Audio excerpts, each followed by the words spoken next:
the points remain. Yeah, the points basically. remaining. It's like one all the zeros that we consider as. That's why Okay, it was like we need to further discuss that. gotcha. So, the improved goals, none of that is achieved, right? So even though it says that the Oh. points remaining is 0, we still need to achieve it in order to get to 0. So whatever the current score is with no improvement, right? Oh, okay. And then the improvement goal is what we're working towards.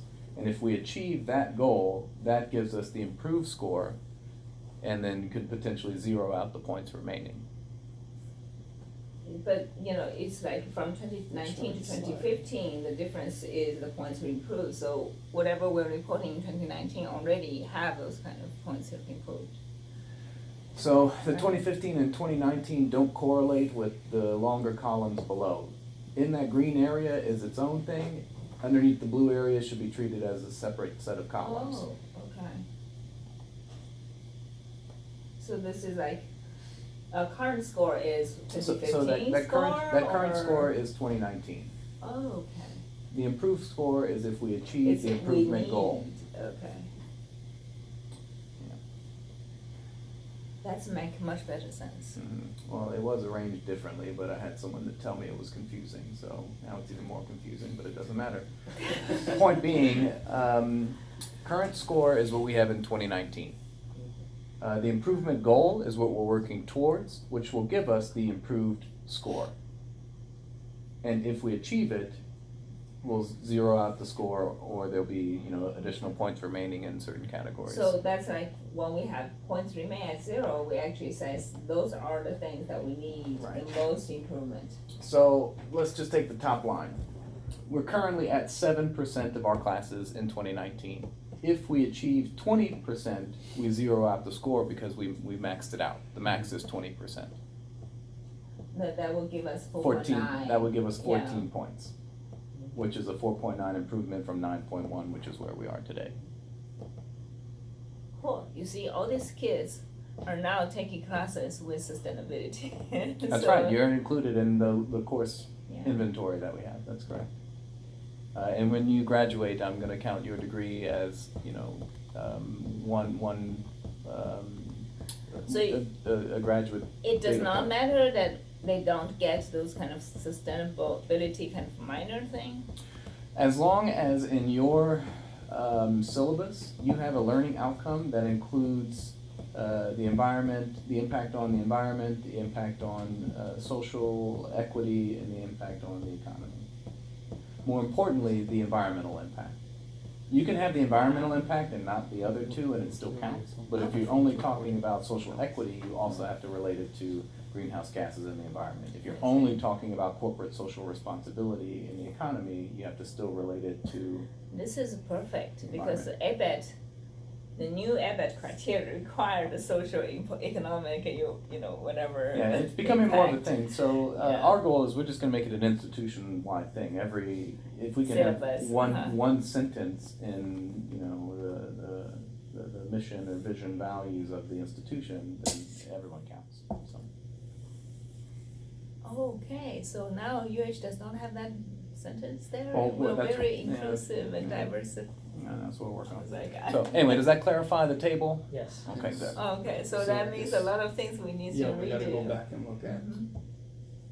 But thank you. Okay, so given that, if the 0 thing is actually perfect because, Right, 0 means we got the max points, we maxed it yeah, out. if we improve, If right? we do So- whatever that improvement goal is. Let's go to the, So when you go to here, the academic courses would be the 20%. Mhm. Open access to research is something we don't have, but we're working on, learning outcomes, et cetera, et cetera. so there's like a sustainable procurement. So what I would thing. just say, just erase that, just take it out. Okay. And instead, you should say, these are the areas we're targeting for improvement. Okay, go on. Alright. So these are the, go back. Yes, those are the points that has the maximum remaining points. It's not 0, not Yeah, maxed so out. every one of these will not be maxed, even if we achieve our goal, we're not gonna max it out. I targeted a 0.5 point increase in various categories, because for us to get just half of a point, it's substantial change. You know, for example, in building operations and maintenance, we would need to certify 2 million square feet of current buildings. We have 0 certified right now. That's 2 the million thing, square feet yeah. is about 10 buildings. That's about $1 million for us to certify 10 buildings. That's not gonna happen. Okay, so how about if we convert all the lighting set to the LED and stuff like that? That has a compounding benefit to the building energy usage, because you'll be reducing demand, which in turn should reduce the greenhouse gas emissions from purchased electricity, because we're now using less purchased electricity. Okay, so it does not help with the certification. No, it does. So Okay. it will, greenhouse gas emissions, it'll have an impact there, Oh. and building energy consumption, it has an impact there. They're co-benefits. So I don't think we can do the building design construction kind of thing, No, that's but- LEED certification. That has Yeah. nothing to do with anything else. but I feel like what we want to do for the PV system that we are trying to, basically it's a feasibility study to convince people. And this step hopefully will benefit, like we can do some more sustainable investment into this area. So sustainable investment is how we invest our endowment.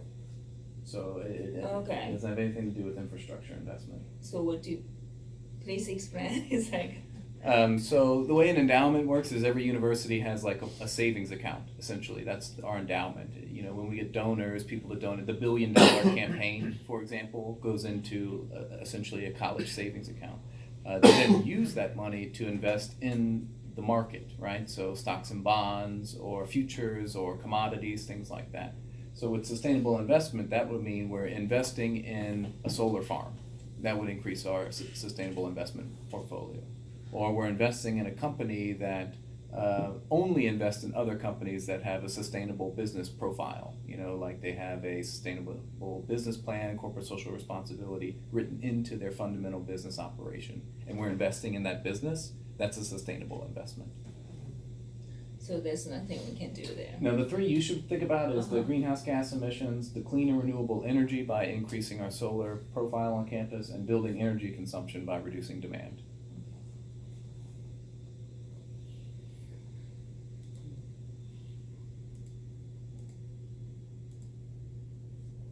So, going back to the DIRCM simulations, these are our simulated operation results from before 1980 and after 1980.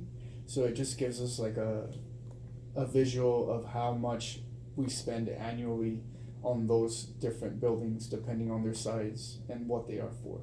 Okay.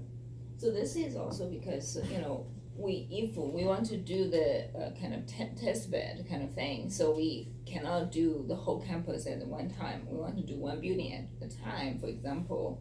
And then that's basically, it's a smart grid, it's a microgrid, it's like for one building only. So we're looking at the small and medium and large building, and we can then target which building we want to have as a test bed. This is like a, typical business operation thing, and Right. as you can see from the previous slides, how we define as small, large, and medium building.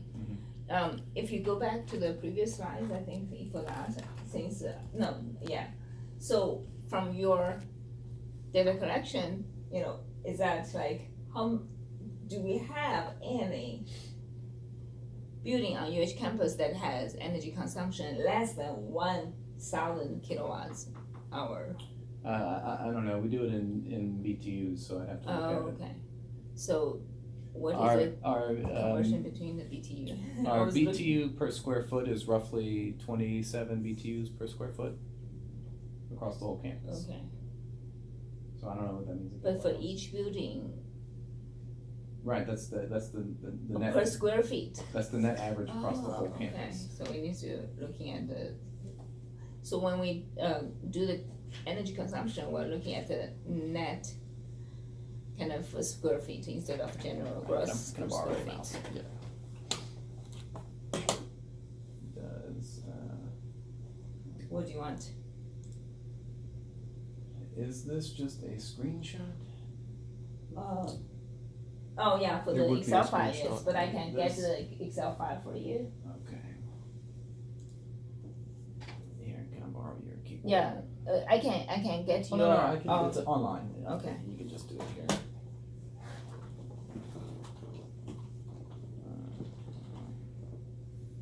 So if you haven't looked at our report, it will benefit you to do so. You can come down here to building energy consumption. And it will tell you our performance year, 2011 to the baseline, which was 2017. It'll tell you our gross square feet, the site source ratio, heating and cooling degree days, laboratory space, energy intensive space, energy intensive adjusted square footage, and then our BTUs per square footage. So this is just a UH main campus kind of situation. Correct. It's an aggregate of every building on campus. I can't give you building specific. Okay. Is any of this useful? Yes, sir. Okay. All right. And the reason I was trying to, because you did share with us the power consumption of each address, those kind of raw data things. Right, but those are just coming from the The- smart the- smart meters, The the meters, center point meter. yes. Mhm. Right. Okay, so then the presentation was here.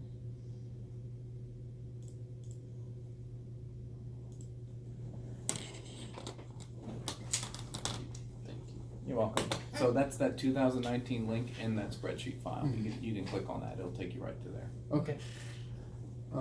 These are the simulated CO2 emission results from the buildings before 1980 and after 1980 as well. It shows how much CO2 is released annually to run those buildings. And then,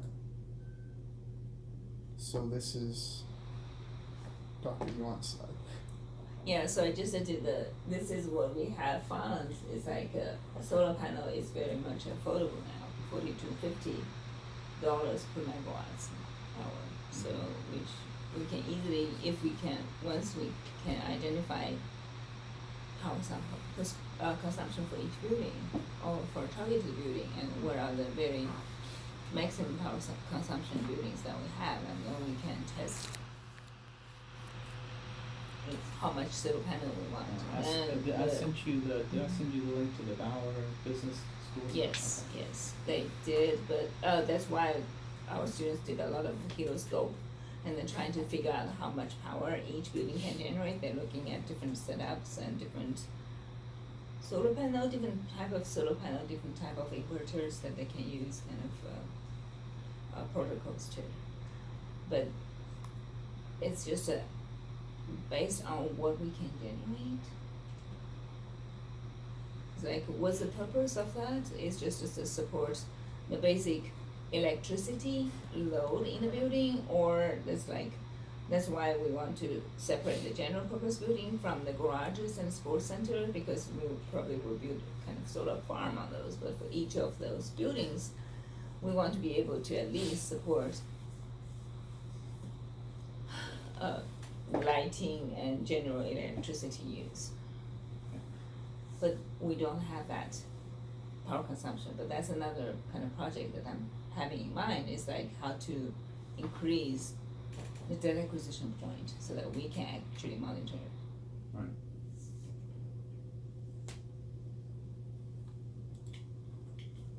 Alright, so here's a breakdown of the different areas that we looked at for possible sites for solar panels.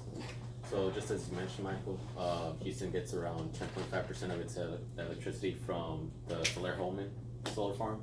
It's up in Alpine, Texas. From the last time I had read, it was around 80 to 85% that Houston has renewable source energy. Something like that. Yeah. And so with this idea, we can possibly bring it up to 100%. So it's a 50 megawatt solar farm that's in Alpine, Texas, and that provides up to 10.5%. So originally Houston wanted to purchase 30 megawatts, but then they decided, let's go with the full 50 megawatts. So 50 is 10.5%. So from our from all the locations that we set up, we have the possibility of making around 72 megawatts. So will provide over 10.5%. So we'll get really close to 100% for Houston having renewable energy sources. So Wait, pause. So if you're saying we would build these 70 megawatts on campus to power the city of Houston, Yeah, that's it. so the point with the city of Houston is that those are city-run buildings. right, Right. I don't care about that. I don't want to power that. I want to power the buildings on campus. right, but I'm just saying like so we provide 10.5% for sure for the University of Houston, but since it's located in Houston, then Houston overall we wouldn't be purchasing power from the city or from the center point or relying on any of those sources. Okay. So that's less. It's pretty much a 10.5% decrease in the energy that's purchased from those sources. So Right. this would all be renewable sources.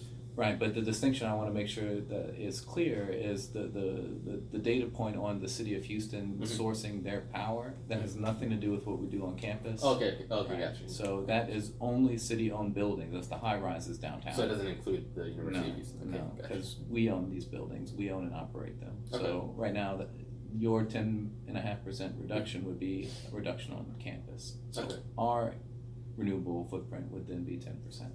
Okay. Okay? So does that mean that UH has equivalent kind of power consumption like the city of Houston? I have no idea, I don't know what the city's Okay. energy I profile was was. just like 10 to, whatever percent. It's like if, just a thought, Houston consumes more power than Houston, so if 10% for them probably is 20% for us kind of situation. Well, whatever total energy figure you had, 280 million kilowatt hours or whatever it is, that's just for the campus. So if your 10% is calculated from that, then it's 10% of the campus. So how do you calculate the 10%? That's from the city of Houston calculated it's 10.5% of the city's needs, so it has nothing to do with UH from what Michael explained. So I'd have to recalculate it, but we can get those numbers okay. to you later. So a 70 megawatt installation would be 75 megawatts. That's what? A quarter of what we need, right? I mean, we're using 280 million kilowatt hours a year. So what is that in megawatts? 280 megawatts annually? 280,000 megawatts? This farm would provide gigawatts, so it's if that's what it is, then we have more than enough. Then we can really select which locations we want at that point. We wouldn't have to include all these buildings. So we're saying, let's just say for future demand, you need 300,000 megawatt hours, right? Is that correct? Is that the right conversion? Okay. So 300 gigawatt hours. So 300 gigawatt hours. So your 70 megawatt Well, for, installation, how much will that produce annually? it'll be about 20 gigawatt hours. Okay, so we're at about Yeah. 1/10, Yeah. 10%. Okay. Let's do 10%. Yeah. Okay. So here is the breakdown of the buildings breakdown of the locations by buildings or grass fields, garages. We tested all these buildings, but some are clearly more productive, better choices. Okay. The green patches on top of Spur 5, we can't build on that. That's a city-owned or state-controlled, city or state-controlled road. The green patch down there at the McGregor track, that's where the medical college is going. The other green patch over there in the technology bridge is going to stay a green patch. You can't develop on it. Okay.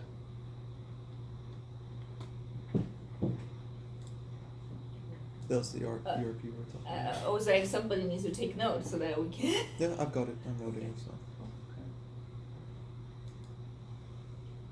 This would be the 3 buildings that we would put solar panels on the rooftops. We got the garage. The garage would provide 3,573 megawatts a year.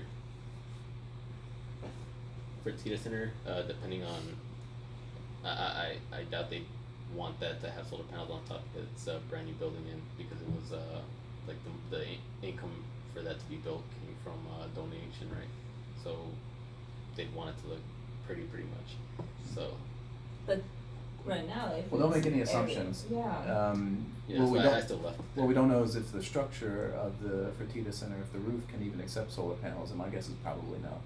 Okay. There's a lot of structural issues on campus because not a single building was designed to have solar panels in the future. Right. So retrofitting would not only doesn't just mean putting solar panels, even ballast panels or anything on there. It could mean substantial structural upgrades. So keep that in mind.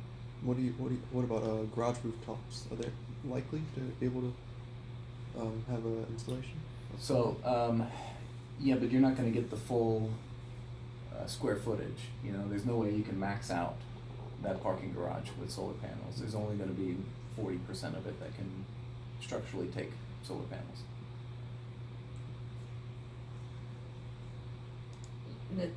that's one good thing, one bad thing about optimizing for or everything like construction purpose, and then they don't automatically reserve like 20% of margin like before. So crazy. Right, so here we included garage 5, which is currently being completed.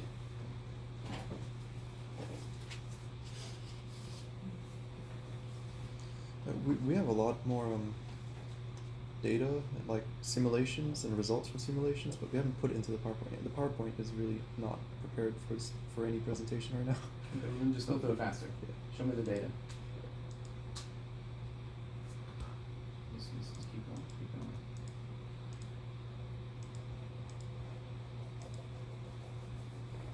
So it's just the floodplains to see where would be a good spot for the solar panels because of the flood.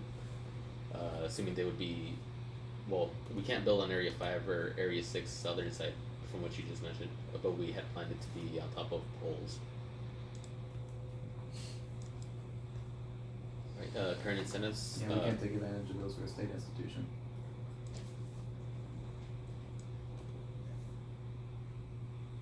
Also, these are the two These are the solar panels? panels they looked into basically, Gotcha. and using the heloscope Okay. simulate that. I think one of them is what we have. What you have basically. Oh, mine are like 100 watts. They're nothing.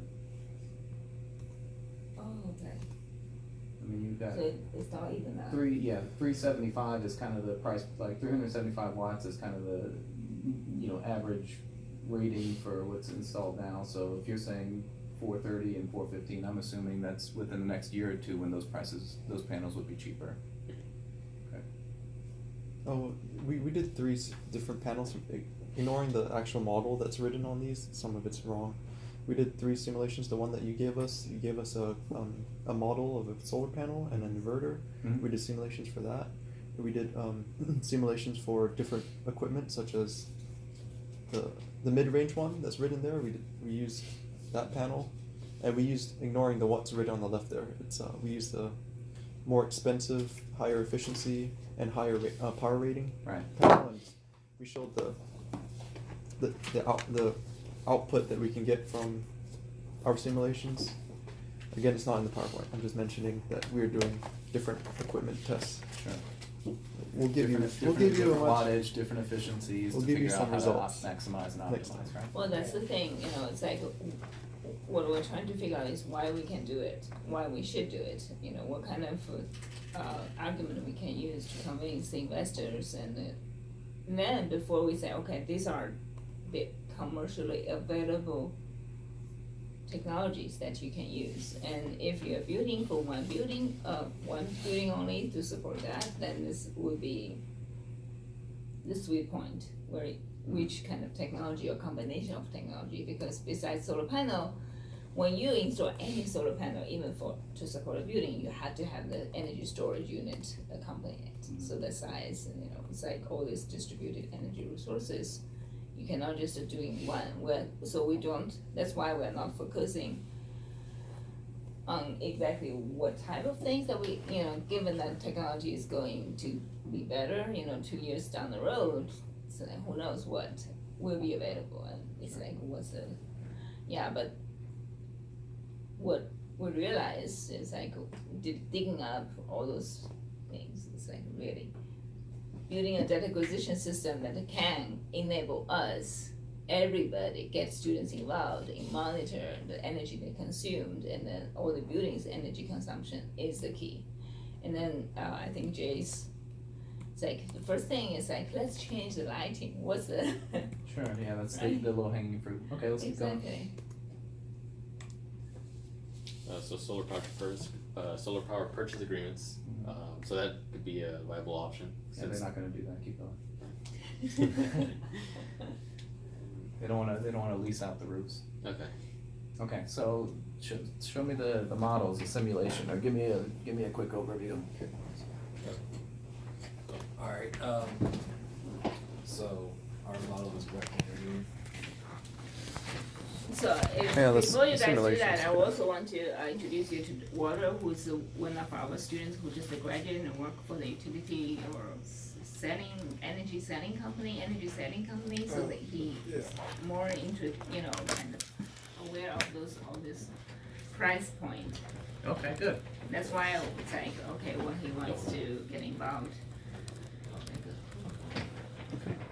Cool. Alright, so this is our DC battery, basically it's gonna act as a PV panel, alright? Okay. So, So do you want to switch to your slides, guys?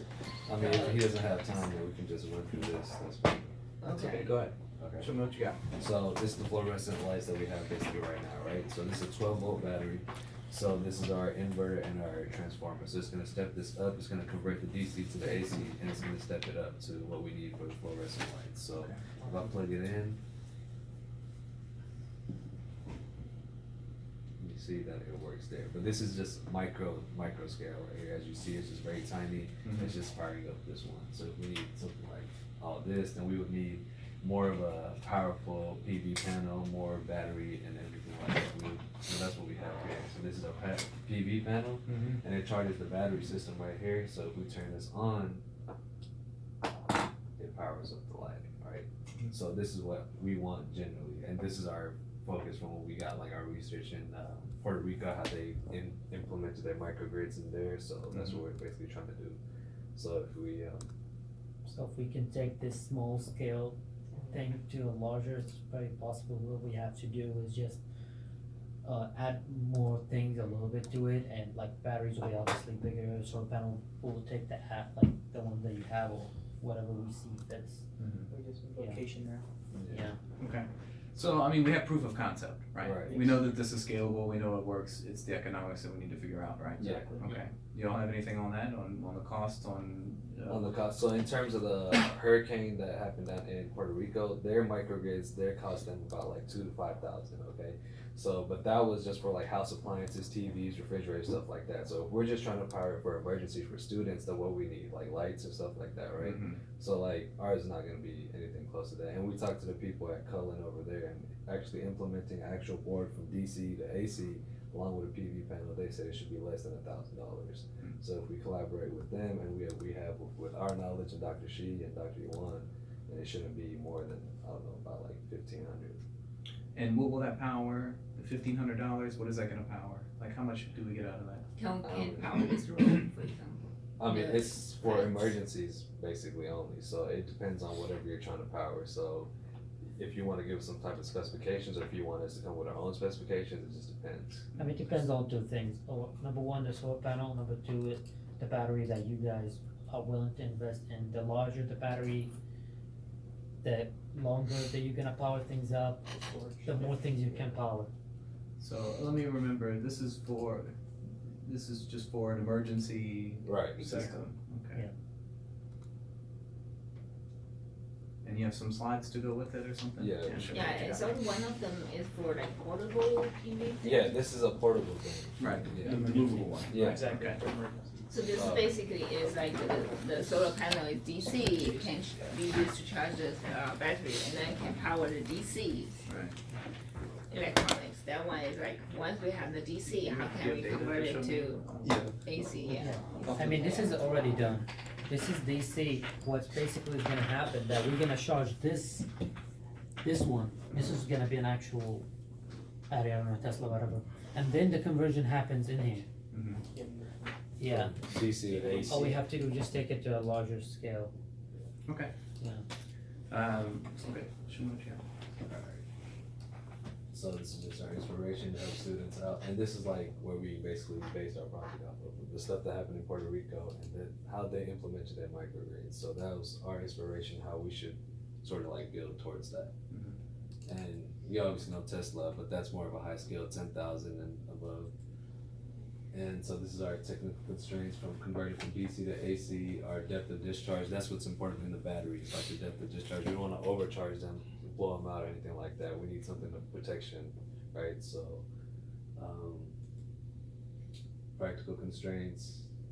So if you guys want to down. Practical constraints obviously being economic cost, sustainability of how reliable the device is. Size is another practical constraint, and environmental uses. It has to create clean solar energy, and safety wise, it has to be for emergency uses. We can't cause another emergency. So our idea outline, this is what it is. So this basically what this is acting as. This is acting as a PV, but we didn't have a big enough PV to generate, or we don't have like a simulation that we can generate like in real life. So we're using a DC battery, and it's just gonna convert from DC to AC here, and that's what you see here. So we're trying to figure out like what type of inverters, like are you gonna provide that for us, or should we get that ourselves, like the inverter, the PV panel, and all that. So. And this is our simulation that we ran, our ideal simulation. So this is the PV, and this is our inverter here. It's converting from DC to AC, where we're filtering out all the unwanted harmonics that we have. And then we're stepping up with the transformer here, and this is our load. And this is basically what we have. Yeah. So this is the backup, just in case this doesn't work, so they can show you it worked. So have you checked out the panels that we have in the Welcome Center garage? Yeah. Okay. Were those useful at all? They were a little too big for anything that's portable. Okay. So I think what I'm envisioning is for battery sources, have you looked at like laptop battery, lithium ions, building your own Tesla wall, essentially DIY Tesla walls? Have you considered that? No, we have not. Okay. Okay. Worth investigating. You can buy, bulk lithium cells, the lithium ion cells, and you just wire them together, and that's essentially what a Tesla wall is. Okay. So that's a cost reduction that you can do. And then you can, because you're starting with individual cells and you're making your own battery packs, you can make whatever size you want. Right? All right.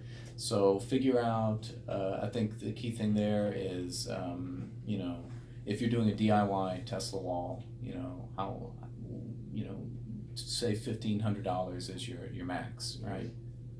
What is that going to get you for the batteries, and then what is that going to get you for the panels to power the batteries? I think it's the next step. Okay. Seem fair? Yeah. Look into DIY Tesla walls. They're all over the internet. You can find videos. All right. Cool. Sure. Anything else? No, I mean, I like where you're going with this. I think in terms of an emergency, like imagine this is a replacement for a generator, right? Right. So essentially, whatever the solar powers, power your battery bank, right? And then you just plug in to power whatever emergency systems you need. Right. So for an example, like in a home, in someone's home, they just have their generator hardwired into their home, the fuse panel, right? So that if they lose power from the grid, the generator kicks on, just powers right to their fuse panel. So, the interface between the emergency systems isn't that hard. Right. So the key thing is, if we're saying $1,500 is our price point, how do we maximize using, DIY batteries? What kind of panels would be optimal? Okay. All right. Cool. Thanks. Back to the roof. I have some things to show you, and I have some more questions. Okay. Okay. First thing is this is what we're imagining from public garage rooftops. When you said realistically we can't imagine more than like 40% of the. I mean, I'm just don't take me for quote on that. I'm just saying you're not going to get 100%. I don't know what the actual number is. Okay. Okay. So this is our imagination on rooftops, and we use helioscope.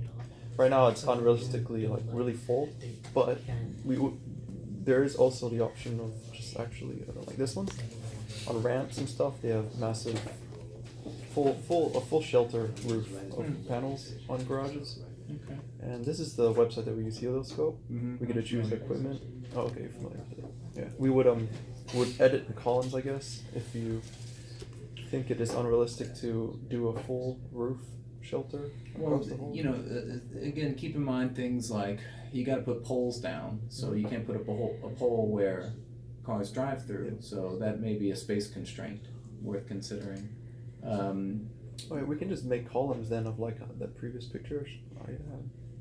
Columns along where the parking. We can see it from the picture up here where the parking spots are on the rooftop. I guess in between the spots we can put columns. Sure. Not on the road that cars would drive on. We'll make this neater and give you some simulations on that, some results. Like right now, simulation results are like our results are going to be way too positive right now for it to be realistic. Yeah, you heard it's like I'm sorry. 40% of the rooftop. Well, basically. well, it's not 40, And but, also, but what I'm saying is if you go to the actual garage and you see those vertical columns, that's where you have to put a column on the roof. So, you know, map that out. Go look at the garage and figure out where those columns are, and then that's where you can put a pole down. And then you can figure out what your roof structure is based on those poles. Is it likely that we can, like, let's say Welcome Garage, you and I both been up there together, and we can see that there are no poles along the center of the garage, the center of the roof, sorry. So can we still simulate as though we would put poles in between the, you know how cars park facing each other? Like in between those spots? Can we put So poles? if you go down one level to the roof, you should be able to see the vertical columns. So we have to follow those columns and we can't install new columns? No, because Those columns that's are too weird. costly. Yeah, you can put the stress and strain there, Just those so it columns. won't kind of destroy the building. So when we did one of the garages, essentially there was nothing on the perimeter. You know, you couldn't do anything in the perimeter, and you had basically a strip down each of the rows of parking. So can you pull up just like a satellite map of the campus really quickly?